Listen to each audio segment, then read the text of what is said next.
আসসালামু আলাইকুম, কেমন আছেন সবাই? মারুফা সেক্রোজে আপনাদের সবাইকে স্বাগতম। আমার মুরগির খামারের সাথে সাথে 4টা কোয়েল পাখিও কিন্তু আছে। এই কোয়েল পাখি 4টা আমার মেয়ের খুবই পছন্দের। ও খুব শখ করে কোয়েল পাখিগুলো আনা হয়েছে, কিন্তু কোয়েল পাখির একটা সমস্যা, এখন পর্যন্ত ওকে খাওয়াচ্ছি, প্রায় মাস খানিক হয়ে গেছে, ওরা কিন্তু এখন ডিমে আসেনি। কেন আসেনি, কী কারণে আসেনি জানি না। যে মুরগির বাচ্চা চলে গেছে এর ভিতরে। মুরগির বাচ্চা ফিড খেতে খুব বেশি পছন্দ করে।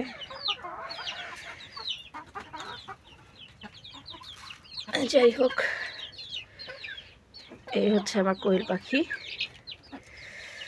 কবে ডিম পারবে কিছুই বলতে পারতেছি না।